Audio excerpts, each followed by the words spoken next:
Good morning, good afternoon, and good evening, my learners. This is also an initiative from the Excel Academics, जो आप लोगों को the door to success जो आप लोगों को सक्सेस के डोर की ओर ले जाने के लिए चाहता है। आज हम लोग अगर हम बात करते हैं बिजनेस इंटरनेशनल बिजनेस के उस टॉपिक को डिस्कस करेंगे जिसमें बच्चों को बहुत ज्यादा प्रॉब्लम आती है, जैसा कि नाम से है REI, जिसको हम जानते हैं regional economic integration. Regional economic integration regional economic integration जिसे हम ट्रेड ब्लॉक के नाम से भी जानते हैं। ट्रेड ब्लॉक मतलब ट्रेड, समझ में ही आ रहा है कि जब हम कोई ऐसे ग्रुप बना लेते हैं जिससे कि हमारे ट्रेड को बेनिफिट हो, ठीक है।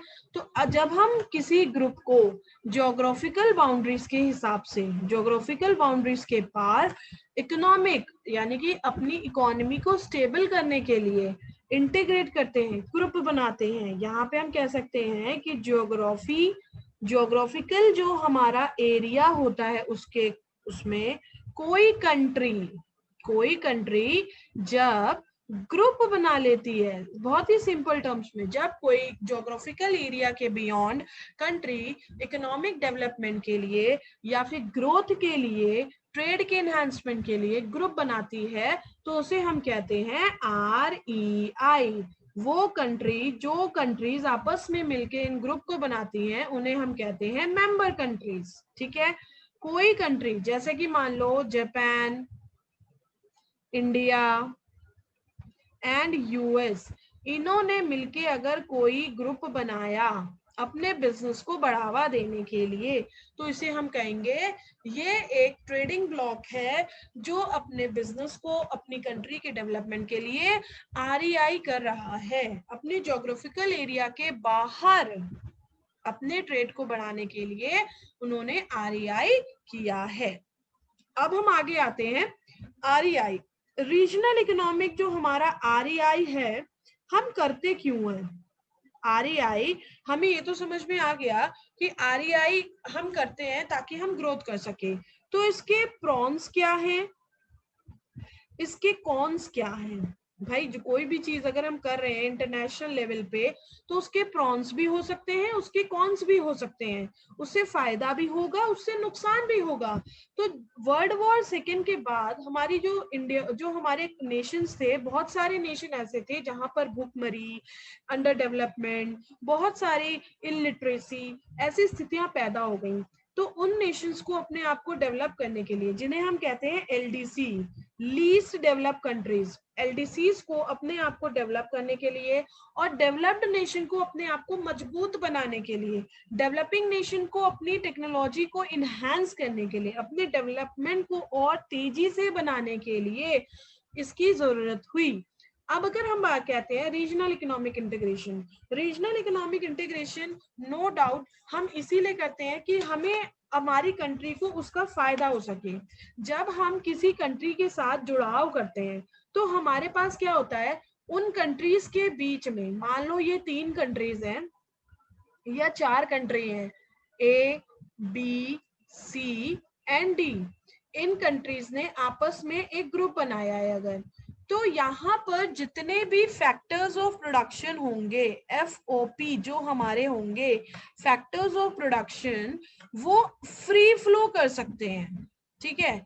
यानी कि हम फैक्टर्स ऑफ प्रोडक्शन को एक जहां पर जिसकी उसमें एक्सेस होगा, जिन भी चीजों का एक्सेस होगा, उसे एक कंट्री से दूसरी कंट्री में दे देंगे और उसके बदले में उससे कोई दूसरा एडवांटेज हम ले लेंगे। तो इससे क्या होता है कि जो हमारे इकोनॉमिक नेचुरल रिसोर्सेज होते हैं, जो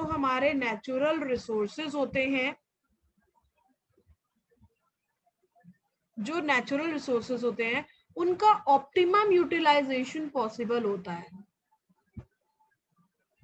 ऑप्टिमम यूटिलाइजेशन पॉसिबल हो पाता है। ऑप्टिमम यूटिलाइजेशन पॉसिबल हो पाता है। The most important point, the most important why we go for REI is trade creation. हम ट्रेड क्रिएशन कर पाते हैं।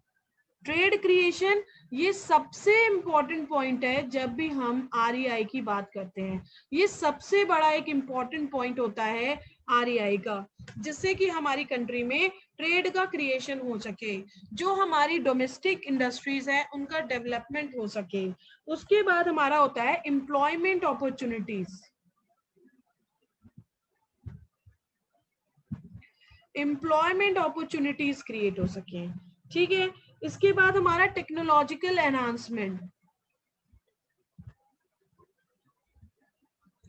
Technological upgradation, advancement. ठीक है, ये सारे कुछ बेनिफिट होते हैं जिसके लिए हम किसी भी अपनी बाउंड्री से बाहर होकर अदर कंट्री के साथ ग्रुप बनाते हैं कि हम अपने आप का ट्रेड क्रिएशन कर पाए।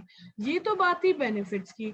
जब हम लॉस की बात करते हैं तो हमारा सबसे बड़ा जो ड्रॉबैक है REI का वो है ट्रेड डाइवर्जन, ट्रेड डाइवर्जन। ये दो टर्म्स जब भी हम एक ऐसे टर्म्स हैं जो किसी भी पेपर में, किसी भी एंट्रेंस एग्जामिनेशन में, जब हम NTA की बात करते हैं, जब हम कॉमर्स MCOM की बात करते हैं या MBA के एंट्रेंस की बात करते हैं, बैंकिंग की बात करते हैं, तो जब भी हम इंटरनेशनल बिजनेस पढ़ रहे हैं तो ये दो टर्म हमारा कभी भी पीछा नहीं छोड़ सकती। इंटरनेशनल बिजनेस या REI जब भी हम करते हैं तो मुख्य कारण इनके यही हैं, जिसमें से एक हमारा लॉस को बताता है, एक हमारा इनकम को बताता है। इसका लॉस ये होता है कि ट्रेड डाइवर्जन, जो बिजनेस हम अपने कंट्री में कर पा रहे थे, इसका मतलब ये होता है कि जब हम बिजनेस कर पा रहे थे वो अब हम बंद करके हम क्या करने लगे, किसी दूसरी कंट्री के साथ मिल गए। ठीक है, अब वो चीजें हमने दूसरी कंट्री से मिलाना मांगना शुरू कर दिया, वहां से इंपोर्ट करना शुरू कर दिया, तो क्या होगा, ट्रेड डाइवर्जन हो जाएगा। हमारे साथ ही नहीं, अदर कंट्रीज के साथ भी हो जाएगा। तो जो इनकम हमें हो सकती थी वो किसी और कंट्री के पास चली जाएगी। समझ गए? इसको भी हम फर्दर आगे अपने इलस्ट्रेशंस के साथ इसको डिस्कस करेंगे। अभी हम जो कर रहे हैं REI, आज हम केवल उतना ही करेंगे।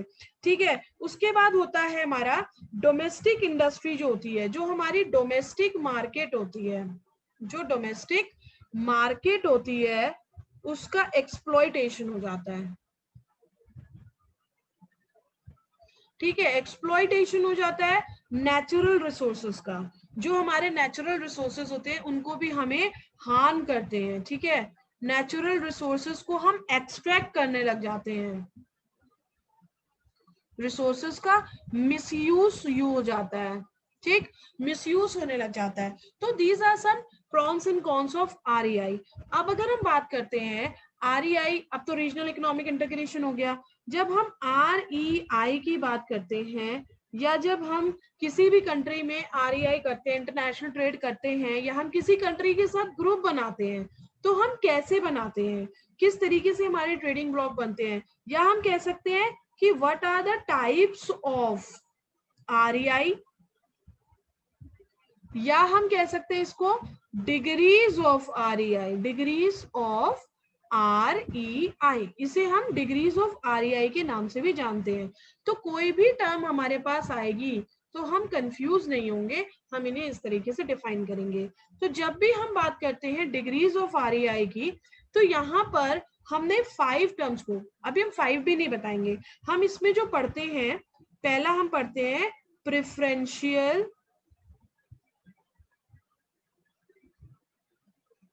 ट्रेड एग्रीमेंट,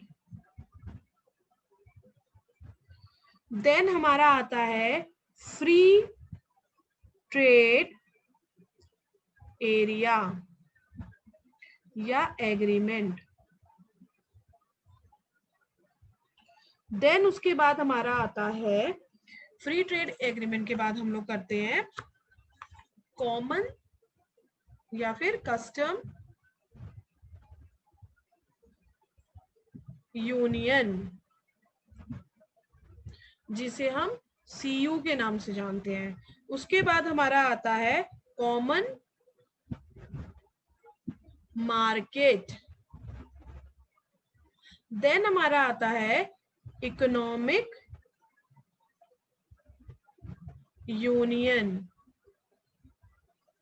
देन हमारा आता है पॉलिटिकल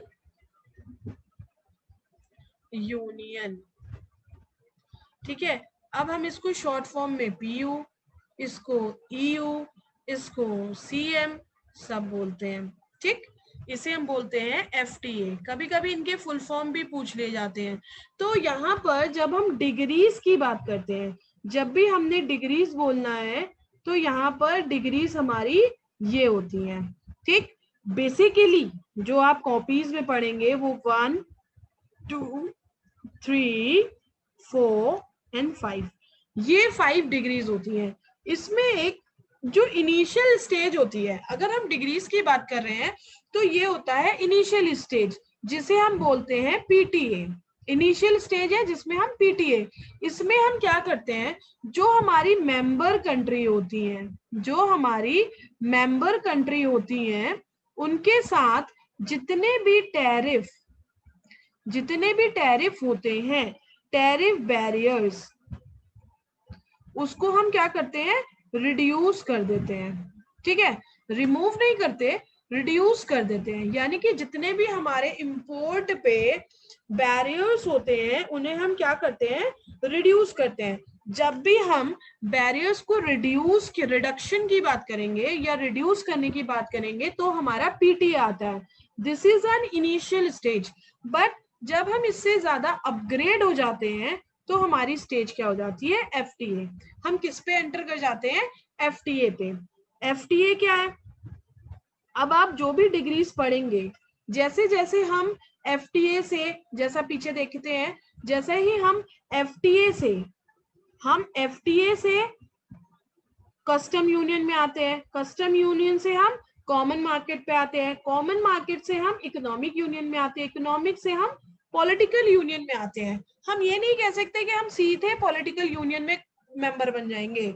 यानी कि जो कंडीशन, अगर हम पॉलिटिकल यूनियन की बात कर रहे हैं तो पॉलिटिकल यूनियन में इन सबों की, ये जो ऊपर हमने 4 डिग्रीज पढ़ी हैं,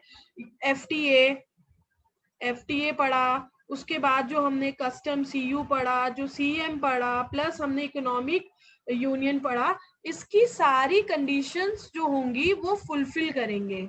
जो फुलफिल हो जाएंगी उसके बाद हम किसका क्रिएशन करते हैं, एडिशनल जब हम कोई कंडीशन ऐड करते हैं तो हमारा पॉलिटिकल यूनियन का क्रिएशन हो जाता है।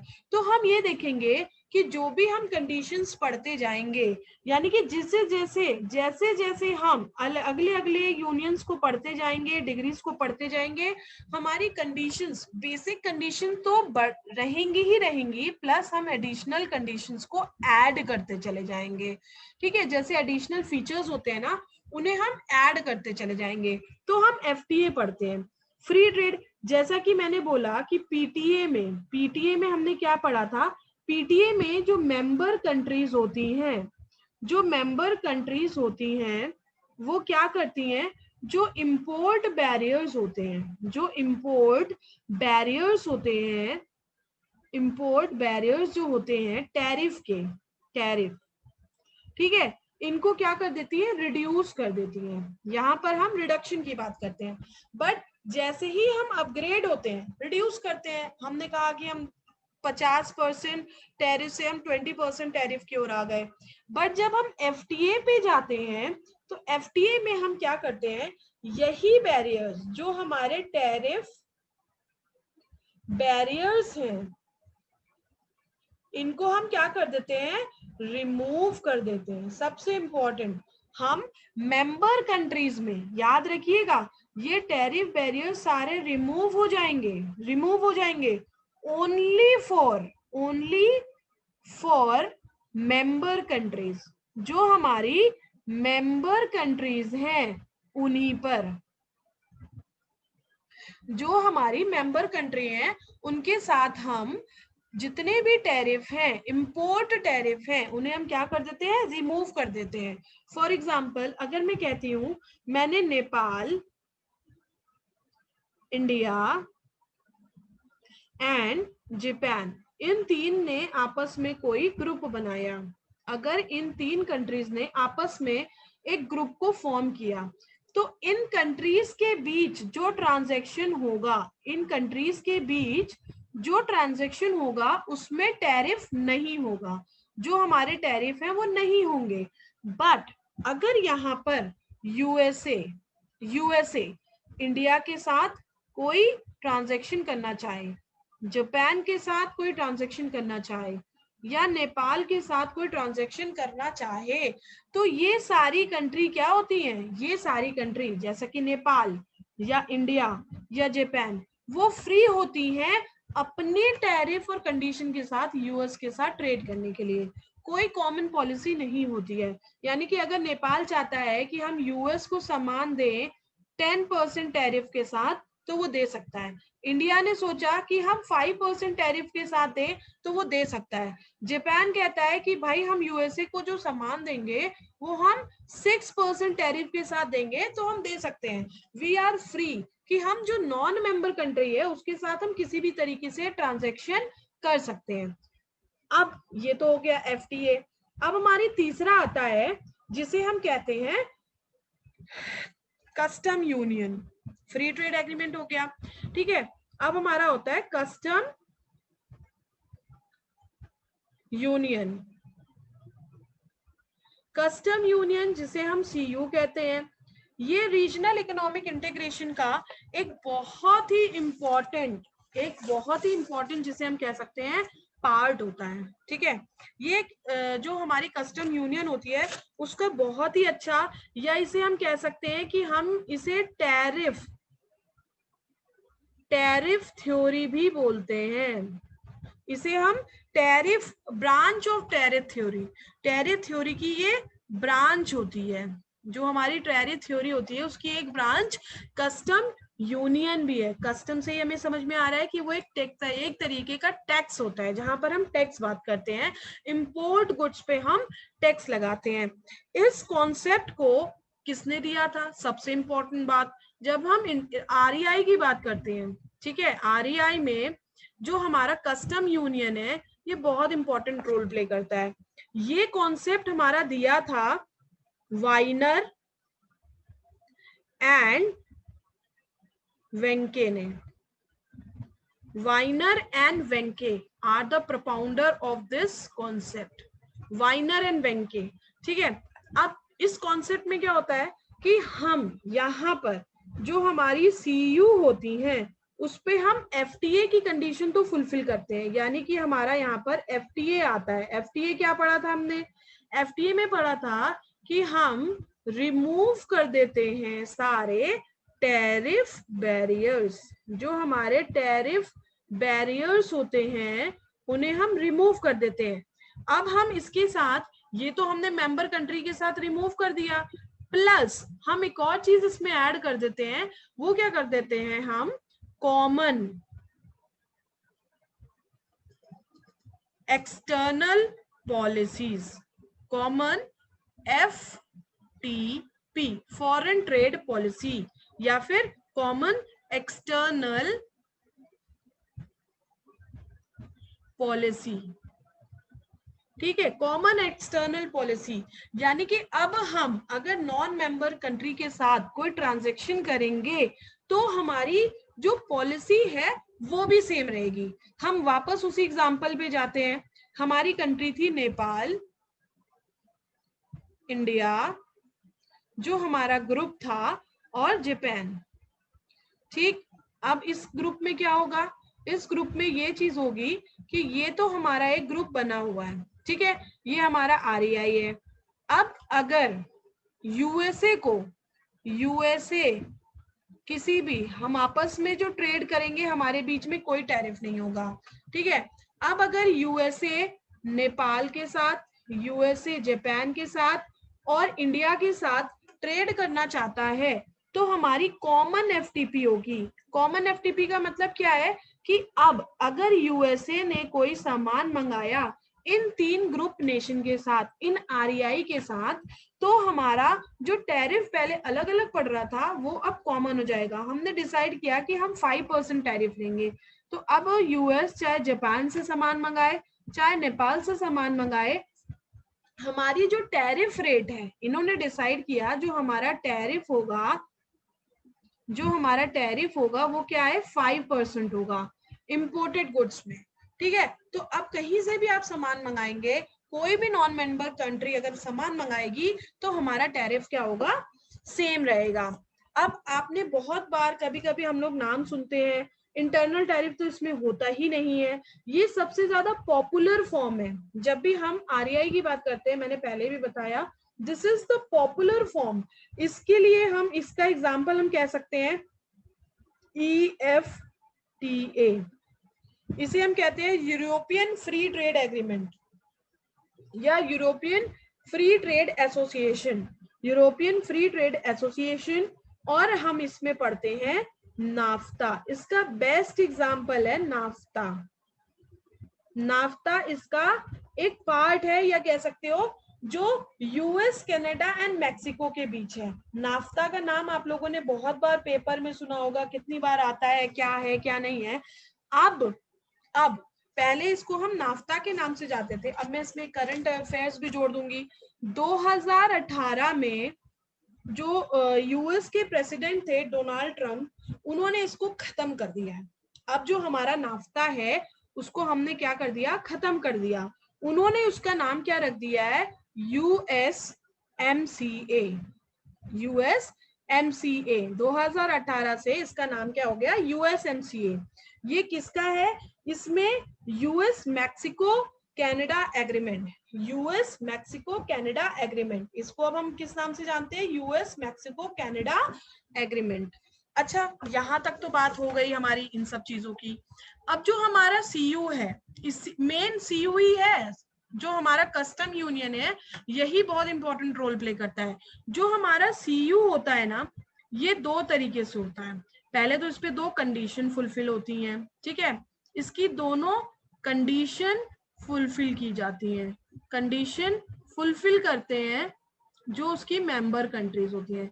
कंडीशन फुलफिल होने के बाद इसको हम क्या करते हैं, 2 पार्ट्स में डिवाइड करते हैं। जो ये होता है 2 तरीके का होता है। पहला क्या होता है, पार्शियल,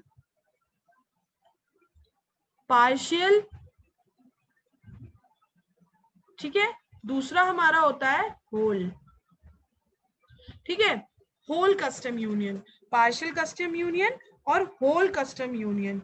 इसमें क्या होता है, पार्शियल में हम कुछ चीजों के इंपोर्ट पर टैक्स लगाते हैं, यानी कि हम कुछ चीजों को, मतलब हम सम गुड्स पर, सम आइडेंटिफाइड जो हमारी गुड्स होती हैं उस पर हम क्या लगाते हैं, टैरिफ लगा देते हैं, ठीक। और यहाँ पर क्या होता है, हम सारी ही जो गुड्स होती हैं उनको क्या कर देते हैं, फ्री कर देते हैं, कि भाई हमारे सब में टैरिफ नहीं लगेगा, किसी पर भी टैरिफ, हम टैरिफ किसी पर भी नहीं लगाएंगे, हमारा टैरिफ नहीं लगेगा किसी भी गुड्स में, यहाँ पर आइडेंटिफाइड गुड्स में लगेगा। अब हम आगे बढ़ते हैं। अगर हम लोगों को CU आ गया, तो CU मतलब कस्टम यूनियन, कस्टम यूनियन ही हमारा सबसे ज्यादा इंपॉर्टेंट रोल प्ले करता है, ठीक है। अब उसके बाद हमारा आता है कॉमन मार्केट। अब जो आगे के टर्म्स है उसमें इतना ज्यादा डिफरेंस है नहीं। जो हमारी कॉमन मार्केट है, अब अगला हमारा जो है उसे हम कहते हैं कॉमन मार्केट। कॉमन मार्केट क्या है, कॉमन मार्केट जिसे हम CM के नाम से जानते हैं, यानी कि मैंने पहले ही आप लोगों को बताया कि जब हम कॉमन मार्केट की बात कर रहे हैं, यानी कि वो मार्केट जिस पर, अब यहाँ पर हम ये पता कर सकते हैं, हम ये प्रिडिक्ट कर सकते हैं कि जो हमारी कॉमन मार्केट है वो क्या होगी, उसमें क्या होगा, कॉमन मार्केट में हमारी जो हमारी कॉमन मार्केट है, FTA की कंडीशन फुलफिल कर रही होगी, प्लस CU की कंडीशन फुलफिल कर रही होगी। इसका मतलब क्या है, कॉमन मार्केट में हमारे जो टैरिफ हैं वो रिमूव हो गए होंगे, ठीक, पहली चीज। प्लस जो हमारे इसकी कंडीशन क्या थी, जो हमारे टैरिफ हैं वो रिमूव हो गए। उसके बाद हमारी कॉमन एफटीपी हो गई, हमारी जो एफटीपी होगी वो कॉमन एफटीपी हो गया। अब यहां पर ये तो हमारी कॉमन हो गई। तीसरी चीज जो हम ऐड करेंगे जिससे हमारे कॉमन मार्केट का फॉर्मेशन होगा वो क्या होगा, फ्री फ्लो ऑफ। यहां पर क्या इंपॉर्टेंट है, free flow of factors of production, FOP, factors of production. यानी कि जो हमारे फैक्टर्स ऑफ प्रोडक्शन है, लैंड, लेबर, मशीन, इनको हम क्या कर देते हैं, फ्री फ्लो कर देते हैं अमंग मेंबर कंट्रीज। जो भी हमारी मेंबर कंट्रीज हैं, ये कंट्री, ये कंट्री, ये कंट्री, ये अगर हमारी मेंबर कंट्रीज हैं तो इनके अंदर हमारा जो फैक्टर्स ऑफ प्रोडक्शन है वो फ्री मूवमेंट हो जाएगा। जिससे क्या होगा, अगर मान लो यहां पर हम देखते हैं कि अब इसका बेनिफिट क्या होता है। देखो अब इसका बेनिफिट ये होता है, फिर से हम अपने ही एग्जाम्पल पे आते हैं, जैसे कि इंडिया, नेपाल एंड यूएस। अब यूएस को ले लेते हैं, ये यूएस को नहीं, हम जापान को ही लेके चलते हैं अगर, तो जो हमारा था वो क्या था, जापान। ठीक है, इन कंट्रीज में क्या है, अब यहाँ पर जो हमारे मेंबर कंट्रीज हैं, इन मेंबर के बीच हमारा REI है। ठीक, अब जो इंडिया में है, इंडिया में क्या है कि पॉपुलेशन जो है ना वो बहुत हाई है, पॉपुलेशन बहुत हाई है। जापान में भी पॉपुलेशन हमारी अच्छी है बट नेपाल में उतना अच्छा नहीं है। तो हम क्या करेंगे कि अगर यहाँ पर हमारा लेबर सस्ता है, ठीक, जापान में लेबर उतना सस्ता नहीं है, यहाँ पे टेक्नोलॉजी है, ठीक, यहाँ पर पॉपुलेशन है, यहाँ पर टेक्नोलॉजी है, हम इन दोनों का आदान प्रदान कर लेंगे। यहां से हम टेक्नोलॉजी ले लेंगे, ठीक, और अपने लेबर को हम जापान में भेज देंगे। ठीक है, तो ये क्या होता है, फ्री फ्लो होता है। हम वर्किंग वीजा प्रोवाइड करा के आपस में इस तरीके से डेवलपमेंट इंश्योर कर पाते हैं। यानी कि जो हमारे लेबर हैं, सस्ते लेबर, वो यहाँ पर जाके काम करके टेक्नोलॉजी सीख लेंगे और यहाँ की टेक्नोलॉजी हम इंडिया में यूज कर पाएंगे। This is the main benefit of CM, custom union. Custom union हम करते ही इसलिए ताकि हम किसी इस तरीके से free flow of factors of production कर पाए, हमें कोई कॉस्ट ना देनी पड़े। अगर हम ये चीज नहीं करेंगे, अगर हम अपना डेवलपमेंट करना चाहते हैं तो हमें कॉमन मार्केट का पार्ट बनना पड़ेगा, जिससे कि जो हमारी वर्कफोर्स है वो फ्री एक कंट्री से दूसरी कंट्री तक हो सके। अगर हम CM का पार्ट नहीं बनते हैं और अपने फैक्टर्स ऑफ प्रोडक्शन का मूवमेंट करते हैं, ठीक है, विदाउट, अगर हम इसका पार्ट बने बिना हम मूवमेंट करते हैं तो हमारी जो कॉस्ट आती है ना वो इंक्रीज हो जाती है, क्योंकि हमें वीजा बनवाना पड़ेगा, फिर टेस्ट लेना पड़ेगा, फिर टेक्नोलॉजी लाएंगे एंड सो ऑन सो। तो इसका क्या बेनिफिट होता है कि इससे हम अमंग मेंबर कंट्रीज हम क्या करते हैं, हम फ्री फ्लो कर पाते हैं। तो जो भी डेवलपिंग नेशंस होते हैं, जो डेवलपिंग नेशंस होंगे वो क्या करते हैं, डेवलप्ड नेशन के, जो भी हमारे डेवलप्ड नेशन है उनका ग्रुप बनाना चाहते हैं, जिससे कि उनको टेक्नोलॉजी का फायदा मिल सके। I think it is clear. Next हम अपना पार्ट पढ़ेंगे जिसे हम कहते हैं इकोनॉमिक यूनियन। इकोनॉमिक, जैसा कि नाम ही से समझ में आ रहा है, इकोनॉमिक यूनियन, ठीक है, इसे हम कहते हैं EU। इसका एग्जाम्पल भी EU ही है। ये बड़ा ही एक अजीब सी बात है कि ये इसका नाम इकोनॉमिक यूनियन है, और जब हम इसके ग्रुप की बात करते हैं तो इसका बेस्ट एग्जांपल है इकोनॉमिक यूनियन। ठीक है, अब EU क्या होता है, जैसा कि मैंने बोला, अब जो हमारी EU होगी, जो EU का फॉर्मेशन होगा, EU में किस किस की कंडीशन होंगी, पहले FTA की कंडीशन होगी, प्लस उसमें हमारा कस्टम यूनियन भी होगा, प्लस कॉमन मार्केट भी होगा। अब एडिशनल हम क्या करेंगे, एडिशनल हम कुछ और करेंगे, तो क्या होगा वो देखते हैं। कॉमन क्या क्या कैरेक्टर हो जाएंगी, जो हमारा टैरिफ होगा वो रिमूव हो चुका होगा इन मार्केट्स में, प्लस हमारी जो कॉमन FTP हो जाएगी,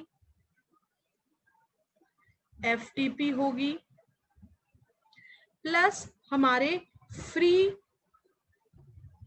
फ्लो हो चुका होगा।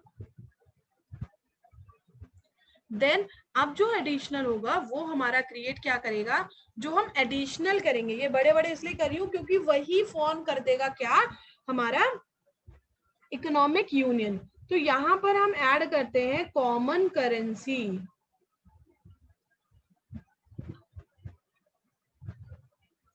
Common currency plus common taxation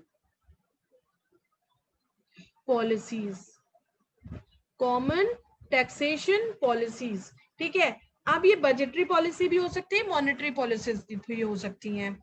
यहाँ पर हम बजटरी प्लस मॉनेटरी दोनों ही पॉलिसीज को लेके चलेंगे। यहाँ पर क्या होता है, बेसिकली हम क्या करते हैं, जो हमारी करेंसी होती है उसे कॉमन करते हैं। ठीक है, और टैक्सेशन पॉलिसीज जो होती है हमारी, जो हमारी टैक्स पॉलिसी होंगी, हम कहते हैं कि जो भी हमारी टैक्सेशन बजटरी जिसे हम कहते हैं, बजटरी पॉलिसी और मॉनेटरी पॉलिसी, ठीक है, इसको कॉमन कर देते हैं और हमारा फॉर्मेशन हो जाता है इकोनॉमिक यूनियन का। इसका एग्जाम्पल है हमारा EU28, EU28 यानी कि यूरोपियन यूनियन ग्रुप 28। ठीक है, यूरोपियन यूनियन 28। अगर हम बात करते हैं, हमने जो अब हमारा लास्ट इसका है, जो हमारा बात हमारी आएगी, दैट इज पॉलिटिकल यूनियन। ये हमारा एंड होता है, पॉलिटिकल यूनियन जिसे हम पीयू के नाम से भी जानते हैं। पॉलिटिकल यूनियन नाम से ही लग रहा है कि जब हम हो सकता है अपनी पॉलिटिकल जो होती हैं चीजें उनको कॉमन कर दें। जब पॉलिटिकल पार्टीज कोई, इसमें हमारी सारी चीजें कॉमन होती हैं। ठीक है, बस हम एक और चीज ऐड करते हैं, that is common political government. Common political government यानी कि जो हमारा पीयू होगा, जो हमारा पीयू होगा उसका फॉर्मेशन क्या होगा, पीयू के फॉर्मेशन में हमारा एफटीए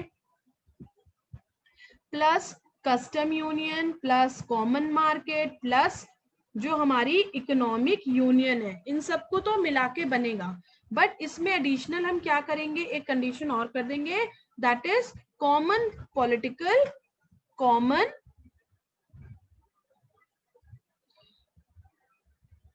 गवर्नमेंट।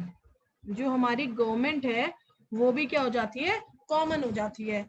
एक ऑर्गेनाइजेशनल बॉडी का हम फॉर्मेशन कर देते हैं, यानी कि हम एक ऐसी बॉडी का फॉर्मेशन कर देते हैं जो सारे लॉज को बनाने लग जाती है, कॉमन लॉज हो जाएंगे। ठीक है, लॉज जो होंगे हमारे कॉमन हो जाएंगे। इसमें जो हमारी ईयू है, यूरोपियन यूनियन, अब पीयू का पार्ट बनने जा रही है। ठीक है, पार्ट बनेगी, यानी कि कॉमन, अभी तक वो एमयू का पार्ट है बट आगे वो इस रास्ते पर है, अभी इस तरह बनने के रास्ते पर आ चुकी है।